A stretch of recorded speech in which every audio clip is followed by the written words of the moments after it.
नमस्कार, हमारा स्वतंत्र कार्यक्रम उड़ान को आप सभी को स्वागत है। कहते हैं जब देश में कोई बड़ा बदलाव लाना हो तो उस देश का जो शिक्षा नीति है, शिक्षा व्यवस्था है, उसी में पहले बदलाव लाना चाहिए और अब वो शुरू हो चुका है। भारत सरकार लाए हैं नई शिक्षा नीति। तो ये शिक्षा नीति में क्या क्या है, खास करके उसका जो क्रियान्वयन है, इम्प्लीमेंटेशन है, वो सही मायने में कितने दूर तक हो पा रहा है और जो भविष्य है छात्रों छात्री का, वो कैरियर या भविष्य बनाने में ये जो एनईपी है, नई शिक्षा नीति है, वो कितने दूर तक सहायक होगा। ये जो सारे सवाल हैं, ये सारे सवालों के जवाब हमारे कार्यक्रम में आज ढूंढेंगे और आपके मन में भी एनईपी को लेके जो सवाल है उसके जवाब देंगे हमारे एक्सपर्ट्स, हमारे जो मेहमान हैं। हमारे साथ स्टूडियो में हैं दो मेहमान, आइए उनकी परिचय आपसे कराती हूँ। हमारे साथ हैं आदित्य पंडा जी, जो कि पीएम श्री केंद्रीय विद्यालय के प्रिंसिपल हैं, और दूसरे मेहमान हैं हमारे साथ प्रदीप परमाणिक जी, जो जाने माने कैरियर परामर्शदाता हैं।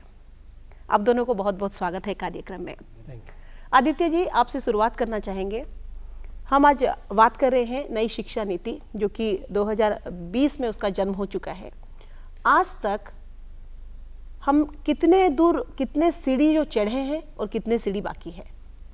नई शिक्षा नीति में बहुत सारे चीज़ें बताया गया है, जैसे कि शिक्षा का गुणवत्ता के ऊपर मूलतः ध्यान दिया गया है। कैसे शिक्षा का गुणवत्ता का विकास हो और जिसमें कि हमारे जो भारत के जो भी छात्र छात्राएँ ये किसी भी स्थिति में ये कैसे एक ग्लोबल सिटीजन के हिसाब से उभरे और एक भारत कैसे विश्वगुरु बने, उसका एक कल्पना किया गया है। और उस कल्पना के हिसाब से बहुत सारे बदलाव लाया गया है, जो भी शिक्षण संस्थाओं में ये लागू होना अभी चालू हो गया है और एक उच्च शिक्षा में भी ये चालू हो गया है। मैं जैसे कि एक विद्यालय से लगाव है मेरा, विद्यालय के ऊपर मैं एक संस्था में हूँ, तो मैंने देखा कि इसमें बच्चों के प्रति क्या है, बच्चों का जो प्रेशर था, एग्ज़ाम प्रेशर था, उसमें असेसमेंट में बहुत सारे बदलाव लाया गया और शिक्षक का जो प्रशिक्षण उसमें भी ध्यान दिया गया है। और स्कूल में जैसे बहुत सारे इंफ्रास्ट्रक्चरल डेवलपमेंट है वो ज़रूरी है। बच्चों को बाहर कम्युनिटी आउटरीच प्रोग्राम पे लिया जा रहा है, तो उनमें उनका जो भी एक विकास हो रहा है। और जैसे कि जैसे एनवायरनमेंट एजुकेशंस की बात कर रहे हैं, पर्यावरण के ऊपर कैसे उनका एक लगाव रहे, वो जवाबदेही रहे, तो ये सब चीज़ इम्प्लीमेंटेशन अभी चालू हो गया है। और इसके तहत एक भारत सरकार का, एक गवर्नमेंट ऑफ इंडिया का एक लागू है, पीएम श्री स्कूल करके एक मॉडल स्कूल बना रहे हैं। इस मॉडल स्कूल में सारे चीज़ जो एनईपी का पूरा कंप्लीट आपको इम्प्लीमेंटेशन हो रहा है और स्टेज वाइज होना बाकी है। अब धीरे धीरे बोर्ड एग्ज़ाम को भी बहुत फ्लेक्सिबल बनाया गया है और धीरे धीरे बोर्ड एग्ज़ाम 2 चरणों में होगा और बच्चे अपने पसंद के हिसाब से सब्जेक्ट को चूज कर सकते हैं। अभी कुछ देना, बाद में कुछ देना है। और फिर अलग अलग पॉलिसी है, जो क्लासरूम में जो पेडागोजी है उसमें भी बदलाव आ रहा है। तो डिजिटल इंडिया कैसे होगा, डिजिटाइज हो रहा है। और फिर कौशल विकास के ऊपर खास तौर पे ध्यान दिया गया है। आदित्य जी, बहुत ही उसके ऊपर तो विश्लेषण करेंगे, लेकिन जो हमारे दर्शक हैं जिनके मन में बहुत सारे सवाल हैं, उनको पहले आप संक्षिप्त में थोड़ा बता दीजिए। पहले था 10+2, अभी जो बदलाव आया है 5+3+3+4, उसके बारे में थोड़ा बता दीजिए। 5+3+3 मतलब जैसे कि पहले अभी 3 इयर्स कंप्लीट होने के बाद अब बच्चा बाल वाटिका में आ रहे हैं। बाल वाटिका में जो भी उनका जो मानसिक विकास होता है, जो मस्तिष्क का विकास होता है, वो 80% आपको विकास होता है। इसलिए ये ध्यान दिया गया। पहले क्लास 1 में आते थे, अभी क्लास 1 पे 6 साल होने के बाद बच्चे आ रहे हैं। 3 साल बाल वाटिका होता है, जो कि हम नर्सरी केजी कहा करते थे, अब ये बाल वाटिका में उनका जो खेल खेल में पढ़ाई होता है। और इस पढ़ाई के हिसाब से फिर आएंगे कक्षा में, क्लास 1 पे आएंगे, फिर जाएगा 2 साल, तो अप टू क्लास 2 ये 5 हो गया। फिर तीसरी, चौथी, 5वीं जो होगा फिर 3 होगा, फिर मिडिल स्कूल होगा, ये 3 साल होगा, 6, 7, 8, और फिर और 4 साल होगा। 4 साल क्लास 9 से 12 तक ये आपको 4 साल होगा।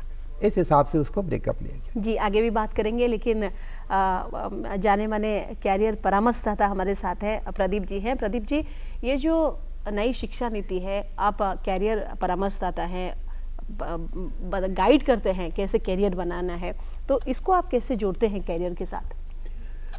सबसे पहली बात है कि धन्यवाद, आपने ये बहुत बढ़िया प्रश्न पूछा है। मैं थोड़े पहले की तरफ जाता हूँ और उससे फिर बात शुरू करता हूँ। जैसे आपने कहा, शिक्षा नीति किसी देश के निर्माण में बहुत बड़ा योगदान होता है जी। ठीक है ना। और जब अंग्रेज यहाँ पे आए थे तो आपको याद होगा कि लॉर्ड मैकेले ने सबसे पहले का जो पहला काम किया था वो भारत की शिक्षा नीति को परिवर्तित करके वो थोड़ा अपने ढंग से उन्होंने ऐसा बदलाव किया कि यहाँ के लोग जिनकी गुणवत्ता पहले बहुत ज़्यादा होती थी, अगर आप और थोड़ा पीछे की तरफ जाएंगे तो नालंदा, विक्रमशिला और तक्षशिला जैसे जगह पे जो हमारे विश्व के सारे लोग पढ़ने के लिए आते थे, वहाँ पे एक आमूल परिवर्तन करके उन्होंने ऐसा बदलाव किया जिससे हमारी शिक्षा नीति बहुत हद तक वो प्रभावित हुई। और ये एक बहुत अच्छा प्रभाव नहीं था। अगर आप अगल बगल के देशों को भी आप देखें, हमारे जो एशियाई देश हैं, जापान को आप ले लें, चीन को ले लें, साउथ कोरिया को ले लें, इवन वियतनाम को ले लें, वहाँ पे वोकेशनल एजुकेशन को हमारे एजुकेशन से बहुत अलग रखा गया, बहुत ज़्यादा गुरुत्व दिया गया। जबकि हमारे यहाँ जो प्राथमिक जो या जिसको आप प्राइमरी एजुकेशन बोलते हैं उसको बहुत स्टीरियोटाइप कर दिया गया और क्लास में बच्चे आएंगे, पढ़ाई करेंगे और उनकी गुणवत्ता वहीं तक सीमित रह गई। तो एक बहुत बड़ा जो अफेक्ट हुआ, उसका जो प्रभाव पड़ा, वो आगे चल के हम लोगों को अभी रियलाइज़ किया गया कि ये गलत हो रहा है। क्योंकि जहाँ पे कौशल विकास की बात होती है, अभी धीरे धीरे बदलाव आ रहा है। हाँ। मैं थोड़ा सा आऊँगा कि कैरियर से कैसे इसमें ये प्रभावित हो रहा है। तो बच्चे से लेकर के बड़ों तक हमारे यहाँ अगर आप देखें एजुकेशन का, तो लगभग 30 साल 32 साल की उम्र तक लोग पढ़ाई करते रहते हैं। एक बहुत बड़ा होता है कि अगर जिस देश के 60% जो काम करने वाली शक्ति है ना, वो अगर सिर्फ पढ़ाई में लगी रहे तो उसका प्रभाव देश की आर्थिक व्यवस्था पे भी पड़ता है, अगर आप उसको उस ढंग से सोचेंगे तो। अब आई बात कि इस नई शिक्षा प्रणाली या पद्धति जिसको आप NEP 2020 बोलते हैं, इसमें आमूल परिवर्तन मैं बहुत ज़्यादा नहीं बोलूँगा, लेकिन परिवर्तन हुआ है। और वोकेशनल एजुकेशन को प्लस जैसे एक वर्ड उन्होंने यूज़ किया है, बहुत बढ़िया वर्ड, हॉलिस्टिक अप्रोच को रखा गया है, फ्लेक्सिबिलिटी दी गई है, बच्चों को स्वतंत्रता दी गई है कि आप एक लाइन में बंध के नहीं पढ़ें। क्योंकि बहुत बार होता है कि बच्चे एडमिशन या अपना ले लेते हैं, उसके बाद उनको लगता है कि वो उस लाइन में बहुत कंफर्टेबल नहीं है, तो फिर उनको अब ये उनका दम घुटने लगता है और आप देखेंगे इसका प्रभाव उनके कैरियर पे भी पड़ता है आगे, है ना। मैं ये बता रहा हूँ कि जब स्ट्रीम चेंज करने की बात होती है, लेकिन सबसे अच्छी बात यहाँ पे जैसे पंडा साहब ने भी बताया कि 5 साल जो बचपन के होते हैं, बच्चों को पढ़ाई के बोझ से या उनके पीठ पे जो बसते रहते उसके बोझ से उनको बचाने की कोशिश की गई। और ये बहुत बड़ी बात है, क्योंकि यहीं से बच्चों के मन में दबाव आने लगता है ना। और जब अगली कक्षाओं की तरफ वो बढ़ते हैं तो वहाँ पे लगता है कि ये बच्चे तो सिर्फ परीक्षा के लिए तैयारी कर रहे हैं, और उनका जो पूरा जिसको आप बोलेंगे एक पूर्ण विकास की बात होती है, चाहे मानसिक विकास की बात हो, शारीरिक विकास की बात हो, वहाँ पे इसका प्रभाव पड़ता है। तो हम लोगों को लगा, या जो पॉलिसी बनाई है उनको ये लगा कि उनके मानसिक विकास के साथ साथ शारीरिक विकास का समय यही है, तो उस समय उनको बचपन जीने का मौका दिया जाए, है कि नहीं, बच्चों को बच्चे रहने दिया जाए। और इसीलिए ग्रेडिंग की प्रणाली को भी रखा गया, मार्क्स को कम दिया गया इम्पोर्टेंस। और सबसे बड़ी बात है कि वहाँ पे जैसे फ्लेक्सिबिलिटी की बात हुई या ग्लोबल सिटीजनशिप की बात बताई गई है या इम्प्लीमेंटेशन की बात की है, तो यहाँ पे स्कूल के स्तर पे भी, शिक्षक के स्तर पे भी, सब जगह एक ऐसा उनके मन में ऐसा दिया गया कि अब हम लोगों को परिवर्तन चाहिए ही चाहिए, क्योंकि विश्व के साथ अगर आपको कंधे पे कंधा मिला के बदलाव के ओर जा रहे हैं, जो आप बोल रहे हैं। बिल्कुल प्रदीप जी, पहले जो व्यवस्थाएं थी अभी उसमें चेंजेस हो रहा है, कुछ बदलाव आया है, तो उसको वही मेरा सवाल था। जो आप जो कैरियर परामर्शदाता हैं, तो कैसे देखते हैं, पहले का जो सिस्टम था उसमें एक जो छात्र रहते थे वो कैरियर कैसे बना पाते थे, अभी जो नई पॉलिसी आई है उसके दौरान जो छात्र छात्री हैं, जो भविष्य हैं देश के, वो लोग अपने कैरियर कैसे बना पाएंगे? अगर आप थोड़ा सा मुझे समय देंगे तो मैं एक बहुत महत्वपूर्ण सवाल है। देखिए, कैरियर तो थोड़ा और आगे आके बात बदली है उसकी। अगर ये अभी हम लोग बात कर रहे थे कि इंट्री लेवल हो या जो प्राथमिक या जो मिडिल क्लास वाले की बात होती है वहाँ तक होती है, लेकिन जब आप कैरियर से उसको जोड़ना चाहते हैं, एक बच्चा जब तक वो मैच्योर होता है तब तक उसके मन में आइदर शिक्षकों की तरफ से या उनके परिवार की उनके तरफ से कुछ ना कुछ उसके मन पे एक प्रभाव डाला जाता है।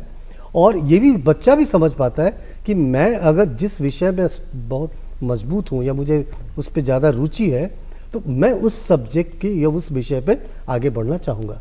यहाँ पे पहली वाली नीति में थोड़ा सा ये रिस्ट्रिक्शन हो जाता था, तो कैरियर के लिए एक बहुत बड़ा फ्रीडम मिल गया बच्चों को और वो थोड़ा परिवर्तन अपने आप को कर सकते हैं अपनी जो परफॉर्मेंस को उसको देख करके, अपने इंटरेस्ट को देख करके वो आगे बढ़ सकते हैं। तो नेचुरली ये काफ़ी संभव है कि वैसे बच्चे जो खुलापन महसूस करते हैं उनका विकास या उनको कैरियर चुनने में भी मदद मिलेगी और आगे बढ़ने में भी मदद मिलेगी। तो ये एक अच्छा प्रभाव पड़ने वाली बात है और इसका मैं स्वागत करता हूँ। तो जो स्टूडेंट्स हैं उनको एक फ्रीडम मिल गया। बिल्कुल। आदित्य जी, आपसे जानना चाहेंगे, पहले जो इंटरडिसिप्लिनरी, अभी मल्टी डिसिप्लिनरी में ज़्यादा फोकस किया जा रहा है, उसको आप एक शिक्षा व्यवस्था में आप जड़ित हैं, तो आप इसको कैसे देखते हैं? ये एक बहुत अच्छा बदलाव किया गया है। बच्चों का रुचि के हिसाब से वो अपना जो विषय है वो चयन कर सकते हैं। अब ऐसा इवन विद्यालय स्तर पे भी ये कहा गया है कि आप फिजिक्स ले सकते हैं, साथ में आप म्यूजिक भी ले सकते हैं, और केमिस्ट्री के साथ आप हिस्ट्री भी ले सकते हैं। ये अभी इस साल तक लागू नहीं है, आगे 1-2 साल में ये लागू हो जाएगा, जैसे कि हमारा CBSE के करिकुलम के साथ जुड़े हुए हैं, ये आ गया है। तो बच्चे चयन कर सकते हैं, 3-4 ऐसे आपको स्लॉट दिया गया है और हर चीज़ का एक क्रेडिट पॉइंट दिया गया है। बच्चा अगर फिजिक्स केमिस्ट्री लेना नहीं चाहता है, हिस्ट्री लेना नहीं चाहता है, तो कोई भी एक स्किल एजुकेशन जो कि वोकेशनल एजुकेशन लिया जाएगा और सबको समानता के हिसाब से देखा जा रहा है और सबका क्रेडिट पॉइंट दिया जा रहा है। तो ये एक मल्टीडिसिप्लिनरी अप्रोच होगा। बच्चा अपने हिसाब से जब चाहेगा और अपने हिसाब से वो चला जाएगा, वो भी जो भी इंटरेस्ट के हिसाब से वो आगे रिसर्च में जाए, कोई भी चीज़ करे। अब क्या ना थोपा जाता था कि उनके नहीं आपको यही सब्जेक्ट लेना है, साइंस लेना मतलब इतना ही लेना है। अब फ्लेक्सिबिलिटी आ गया है। ये जो फ्लेक्सिबिलिटी है ना, बहुत बड़ा पार्ट है NEP का। हर चीज़ में फ्लेक्सिबिलिटी, एग्ज़ाम का जो सिस्टम में भी फ्लेक्सिबिलिटी लाया गया है। एक एग्ज़ाम जो साल का अंत में होता था वो नहीं हो रहा है, और ये आपको अलग अलग स्तर में होता है, सब चीज़ जुड़ता है। आप अगर अपने रुचि से कोई भी चीज़ करते हैं, उसको कहते हैं ना पोर्टफोलियो, वो अपना पोर्टफोलियो बनाएगा, उसी में भी उसका आएगा, हर चीज़ का एक क्रेडिट पॉइंट आएगा। तो एक चीज़ को आप ध्यान रखें कि मल्टीडिसिप्लिनरी अप्रोच में बच्चों का सर्वांगीण विकास हो रहा है। तो ये सर्वांगीण विकास के लिए एक होलिस्टिक प्रोग्रेस कार्ड भी क्रिएट किया जा रहा है। जो करिकुलम के बात हम कर रहे थे आदित्य जी, काफ़ी फ्लेक्सिबल है NEP के दौरान। तो ये जो फ्लेक्सिबल करिकुलम है, जो शिक्षार्थी है, जो शिक्षक हैं और जो अभिभावक हैं, ये सबके लिए काफ़ी इजी हो गया, हम बोल पाएंगे? हाँ, ये इजी हो गया, वो देख सकते हैं। जैसे कि पेरेंट जो भी चाहते हैं कि मुझे ये करना है, तो पेरेंट का दबाव होता था, अब बच्चों के ऊपर आ गया है। बच्चों का रुचि क्या है, जैसे साइकोमेट्रिक एनालिसिस करते हैं, बच्चों का क्या रुचि उस हिसाब से दिया जाता है, और सब लोग उसमें जुड़े हुए हैं। और उनका जो प्रोग्रेस कार्ड पे आप देखा जाए तो प्रोग्रेस कार्ड पे खाली मानसिक विकास की बात नहीं हो रहा है, शारीरिक विकास की भी हो रहा है और सामाजिक विकास का भी हो रहा है, आध्यात्मिक विकास के भी हो रहा है। हर एंगल को देखा जा रहा है और इस हिसाब से बच्चों को बताएगा। और इसका पीयर आपको असेसमेंट भी होता है, उनका कोई साथी भी उनको असेस करते हैं, उनका पेरेंट्स भी असेस करते हैं, टीचर भी असेस करते हैं। हर प्रकार की असेसमेंट में बच्चों का एक होलिस्टिक डेवलपमेंट हो रहा है, क्योंकि आगे जाके बच्चा अपना जो मेन मुख्य जो है उद्देश्य है कि बच्चा के हैप्पीनेस कैसे आएगा, यही चीज़ को ध्यान में ला रहा है। आदित्य जी, आगे भी बात करेंगे। 360 डिग्री जो रिपोर्ट कार्ड है उसको सही मायने में वो हो पा रहा है या उसमें और कुछ बदलाव लाना चाहिए, उसके बारे में बात करेंगे। लेकिन प्रदीप जी से बात करना चाहेंगे। प्रदीप जी, पहले जो है ये एक बहुत अच्छी बात जब चल रही थी तो मुझे लगा कि बोलना चाहिए। जी जी एक्चुअली पहले की जो पुरानी जो शिक्षा नीति थी उसमें ज़्यादातर और ये मानसिकता हो गई थी कि जो बच्चा बढ़िया पढ़ रहा है ना, जो तेज है, और उसमें मार्किंग और सारे कुछ उसके जो एग्ज़ाम के रिजल्ट्स पे बहुत कुछ डिपेंड करता था। तो बहुत बार क्या होता था कि जो बच्चे हैं, अगर उनकी ग्रेडेशन की बात करें या उनको भी अगर वर्गीकृत करें तो आप उसमें देखेंगे कि कुछ बच्चे होते हैं जो मानसिक रूप से, बौद्धिक रूप से बहुत तेज होते हैं। उनके जो आईक्यू लेवल है ना वो बहुत दूसरों से अलग होता है। लेकिन इसका मतलब ये नहीं है कि आप वही बच्चे अच्छे हैं जो मानसिक रूप से, बौद्धिक रूप से तेज हैं। बात हो रही थी जो दूसरे बच्चे हैं और जिनका जो उनका झुकाव या रुझान अगर दूसरे सब्जेक्ट या दूसरे विषयों पे है, हम उसको कैसे ले। और यहीं पे बात होती है कैरियर की, जो बात आधी रह गई थी। मैं ये बोलना चाहता हूँ कि जब बहुत बार क्या होता है कि बच्चों के साथ क्या होता है कि एक बार ऐसा भी होता है कि उनको लगता है कि मैं इस लाइन में आगे बढ़ूंगा, लेकिन इसमें बहुत सारी बाधाएं हैं। उन बाधाओं को तोड़ने की कोशिश की गई है। और जब बात हो रही है कि भाई उनको कैरियर में आगे क्या मिलने वाला है, तो पहले क्या होता था, सिर्फ डॉक्टर, इंजीनियर्स या टीचर्स पे बात आके रुक जाती थी। भाई आगे बढ़ के क्या करोगे। लेकिन अब यही बोला जा रहा है कि ये तो एक 3 स्तंभ है जो हमारे समाज में चलते हैं, ठीक है, लेकिन उसके अलावा बहुत सारे एवेन्यूज हैं, रास्ते हैं, आप उसको भी चूज कर सकते हैं। और यही कारण है कि यहाँ पे खेलों के ऊपर में भी उतना ही दिया जा रहा है, महत्व, गुरुत्व दिया जा रहा है। उनकी जो वोकेशनल क्वालिटीज़ है, सपोज अगर छोटी छोटी बातें आप देखेंगे कि अगर कोई इंजीनियर बनना चाहता है तो सिर्फ किताबों से पढ़ करके इंजीनियर नहीं बन, उसके अंदर इंजीनियर बनने की जो एक बोलते हैं ना कि इंट्रिंसिक क्वालिटीज़ भी अगर है या एक कला अपने आप की उसके अंदर है, वो भी अगर किसी को पता चले तो उसको बताया जा सकता है कि भाई तुम इस लाइन पे ये करो तो तुम, जैसे कारपेंट्री हो गई, बात होगी, मैं छोटी सी बात बता रहा हूँ, यहाँ पे पॉटरी की बात हुई, स्कल्पचर की बात, ये सारे प्रोफेशन आज के ज़माने में अगर ग्लोबल मार्केट को आप देखेंगे, चाइना बगल में हमारा पड़ोसी देश है, आप वहीं से कंपेयर कर लीजिए, थोड़ी तुलना कर लीजिए, आप देखेंगे कि वहाँ पे नौकरी को ज़्यादा कैरियर से नहीं जोड़ा जाता है। उनकी अपनी जो अभिरुचि है, उनका अपना जो रुझान है, उस किस क्षेत्र में वो आगे बढ़ रहे हैं उसी में, कोई जिम्नास्ट बनना चाहता है, कोई तैराक बनना चाहता है। और देखिए बचपन से ही, छोटे समय से ही उनको उसी तरह का मौका दिया जाता है, ट्रेनिंग दिया जाती है। वहाँ पे डंडा लेके कोई बोलता नहीं है कि तुमने 100 में 50 क्यों लाया। और कई बार होता है कि बच्चे बोर्ड के एग्जाम में, पंडित जी बोलेंगे कि इतने मानसिक दबाव में रहते हैं कि डिप्रेशन में चले जाते हैं। और कई बार ऐसा भी होता है कि बच्चे परफॉर्म नहीं करने के कारण उनके अंदर सुसाइडल टेंडेंसी बहुत नजीर है देखने में। तो ये एक बहुत डेंजरस बात है। अच्छे बच्चे कई बार ये हार जाते हैं। वो तो हमारा ये कहना है कि नई जो शिक्षा नीति है वो आपको बहुत सारे एवेन्यूज आपके लिए खोल रहे हैं। चाहे आप इंजीनियरिंग में भी अगर शिफ्ट करना चाहे स्ट्रीम को तो आपके लिए पॉसिबल है। आप 1 साल पढ़ाई के बाद अगर छोड़ भी दे रहे हैं और आप नौकरी कर रहे हैं या दूसरी कोई अपने पेशा में चले जा रहे हैं, फिर से आप जुड़ना चाहते हैं तो भी आपके लिए रास्ते खुले हुए हैं। आप इस स्ट्रीम से दूसरी स्ट्रीम में जाना चाहते हैं, वो भी आपके लिए खुला हुआ है, जो कि पहले नहीं था। तो यही कारण है। और एक चीज़ और जो मुझे अभी लगता है, गुणात्मक जो शिक्षण पद्धति है उस पर बहुत जोर दिया जा रहा है। और यही कारण है कि सिर्फ विद्यार्थियों पे नहीं, शिक्षकों के जो उनकी टीचिंग प्रोसेस है जो है उस पे भी बहुत सारे गुणात्मक परिवर्तन पे इस शिक्षा नीति में जोर दिया गया। और ये मैं बता दूं, ये पहला पार्ट है 20 से लेकर 24 तक का। ये आप ये समझिए कि एक्सपेरिमेंट पार्ट है। इसका इवैल्यूएशन 2025 में होगा और उसके बाद जो एक सही शिक्षा में आमूल परिवर्तन की बात आएगी वो 2025-26 से पूरे भारत में। कुछ बदलाव हम अभी देख रहे हैं, कुछ बदलाव आगे जाके भी हमें ये बहुत देखना पड़ेगा। ये एक प्राथमिक स्तर की बात हो रही है अभी। और सच बात यह है कि बहुत सारे स्कूल्स हमारे उस तरह से, जिसको अगर अंग्रेजी में बोले, वो इक्विप्ड नहीं है नई शिक्षा नीति को पूरी तरह पालन करने में।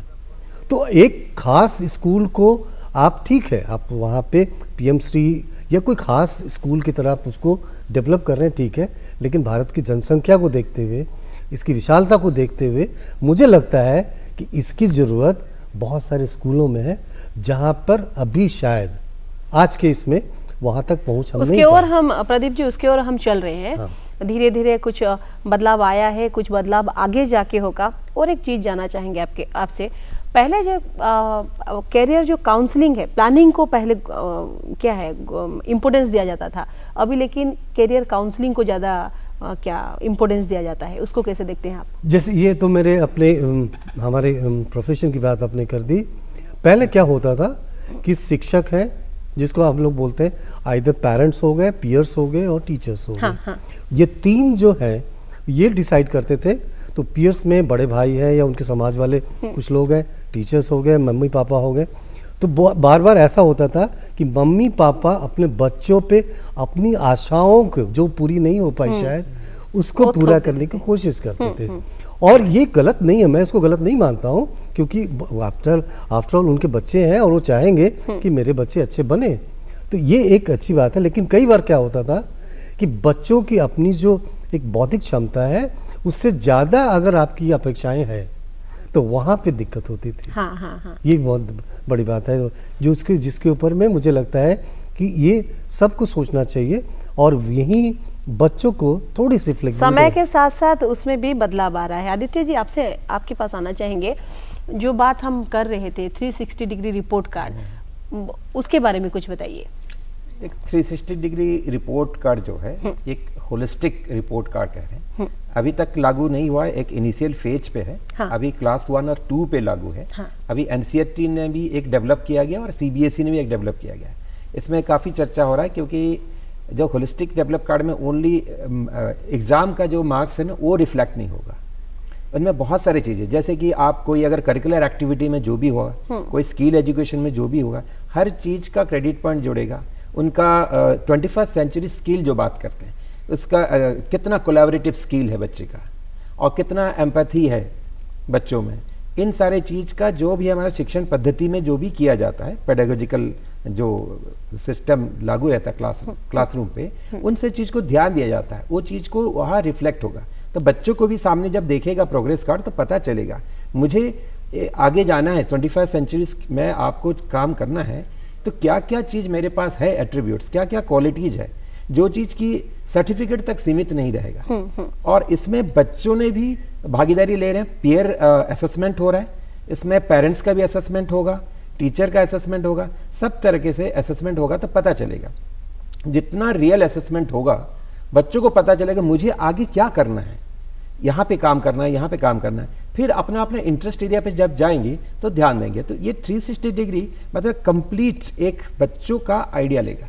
खाली एग्जाम का मार्क्स पे नहीं रहेगा, बच्चों का बाकी जैसे कि प्रेशर हैंडलिंग कर पा रहा है कि नहीं बच्चा। आज की डेट में जैसे कि सर कह रहे थे कि प्रेशर हैंडलिंग नहीं कर पा रहे, तो प्रेशर हैंडलिंग नहीं कर पा रहे तो अपने टूट जाते हैं, फिर खड़ा होना, फिर उठना, नहीं मुझे करना है। तो किसी को देख के भी सीखना है, अपने फेल्यूर से भी सीखना है, फेल्यूर मैनेजमेंट के पार्ट भी एक वहाँ पे। तो हर प्रकार की दिखाया गया है बच्चों का पर्सनालिटी, टोटल पर्सनालिटी के लिए एक 360 डिग्री रिपोर्ट कार्ड तैयार हो रहा है। और ये क्लास 1 से ही बच्चे अपने बारे में जानते हैं, अपना क्रिएटिविटी, मैं कहाँ पे हूँ, मुझे क्या अच्छा लगता है, भले ही थोड़ा सा अलग लगे लेकिन बच्चा चाहता है कि मेरा जो है उसका भी रिस्पेक्ट करना है। तो 360 डिग्री रिपोर्ट कार्ड में सारे चीज़ व्यवस्था है।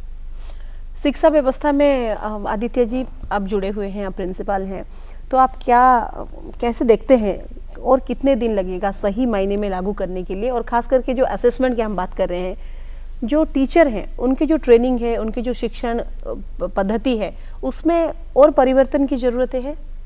ये निरंतर चल ही रहा है और ख़ास तौर पे एनईपी में ये भी ध्यान दिया गया है कि शिक्षक को जो भी प्रशिक्षण दिया जाना है, हर साल 50 घंटे का एक आपको प्रशिक्षण लेना अनिवार्य है। उसके उपरांत आप चाहते हैं तो और कर सकते हैं। ऐसे ऑनलाइन कोर्सेज बहुत सारे चीज़ें हैं। निष्ठा एक आया हुआ है, निष्ठा में टीचर अपने हिसाब से जाते हैं, एनरोलमेंट करते हैं, सीखते हैं। और हर विद्यालय में स्तर पे, बाकी अलग अलग स्तर पे शिक्षक का शिक्षण जो है प्रशिक्षण है वो काफ़ी बदलाव आया है। तो क्लासरूम में भी वो नज़र आ रहा है कि क्लासरूम में, क्योंकि असेसमेंट में जब बदलाव आया है कि आपको कॉम्पिटेंसी बेस्ड 40%, इस साल का जो है हमने देखा 50% सभी को कर दिया कॉम्पिटेंसी बेस्ड क्वेश्चन, जो कि किताब से बाहर भी आते हैं। तो किताब से बाहर आएगा तो क्या होगा, बच्चा तो पढ़ा नहीं है, लेकिन अपना जो भी इम्प्लीमेंटेशन करेगा, कॉम्पिटेंसी अगर होगा तो बच्चा रिलेट कर पाएगा, एसोसिएट कर पाएगा, घर का चीज, आसपास का चीज को देखते हुए ऐसे सवाल आता है। वो केस बेस्ड क्वेश्चंस भी आते हैं। तो क्वेश्चन में जब बदलाव आएगा तो टीचर को, पेरेंट को, सबको मानना पड़ेगा कि हमारा पढ़ाई का जो प्रक्रिया करते हैं उसमें भी बदलाव करना होगा, और फिर उस हिसाब से वो लोग जाके क्वेश्चंस को अटेम्प्ट लेते हैं। तो शुरुआत में थोड़ा सा कठिन हो रहा है पेरेंट्स को भी समझने में, बट धीरे धीरे लागू हो गया। अगले साल इसका 10% बढ़ाया गया है। एक टारगेट रखा गया कि 2030 तक हम 100% कॉम्पिटेंसी बेस्ड क्वेश्चंस लाएंगे, ये सीबीएसई का दिया गया है। और सीबीएसई ने इस साल तो आपको लागू कर दिया, क्रेडिट सिस्टम भी लागू कर दिया गया है। क्लास 6ठी और 9वीं और 11वीं के लिए ये लागू कर दिया गया है। और क्रेडिट सिस्टम है, एक सब्जेक्ट का क्रेडिट सिस्टम दिया गया है। 7 क्रेडिट पॉइंट है, मतलब 210 घंटा आपने इस्तेमाल कर रहे हैं तो उसमें क्रेडिट पॉइंट आपको आ गया है। तो हर क्रेडिट पॉइंट जुड़ेगा, तो ऐसे 40 से 47 और 54 तक क्रेडिट पॉइंट दिया गया है। वो क्रेडिट पॉइंट उनका एकेडमिक क्रेडिट बैंक में जमा हो जाएगा, जो कि अपार करके है, एक ऑटोमेटेड परमानेंट एकेडमिक एक अकाउंट है जो खुला जा रहा है। उस चीज को डिजिलॉकर्स का जोड़ा जाएगा और हर चीज जोड़ते हुए जाएगा, और बाद में जब बच्चा 10 साल 15 साल के बाद जहाँ पे जाएगा वो सारे चीज वहाँ पे जमा होगा। और अपने रुचि के हिसाब से कोई भी और कोर्स कर देता है एक बच्चा, तो किसी का म्यूजिक पसंद है, किसी का डांस पसंद है, एक मान्यता प्राप्त कोई भी एक इंस्टीट्यूशन से अगर कर लेगा, उस क्रेडिट भी उसमें जमा होगा। तो जिसका ज्यादा क्रेडिट पॉइंट होगा, जहाँ पे जाएंगे तो पता चलेगा कि इसका क्रेडिट पॉइंट कहाँ पे है। तो अपना रुचि का है, अपना इंटरेस्ट का है, पढ़ने वाले के लिए बहुत कुछ व्यवस्था कर दिया गया है।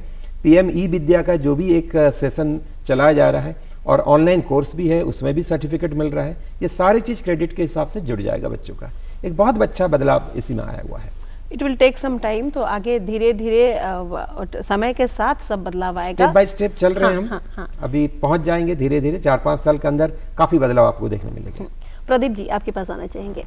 जैसे कि हम बात कर रहे थे, आप ऑथर हैं, आप लिखते हैं भी हैं, तो जो हमारे दूसरे देश है और हमारे देश है, ये जो शिक्षा नीति है, दूसरे देशों की शिक्षा नीति, दूसरे देशों की एजुकेशनल जो पॉलिसी है और हमारे जो पॉलिसी है, इसको आप कैसे देखते हैं, खास करके जब हम बात करते हैं वोकेशनल शिक्षा के बारे में?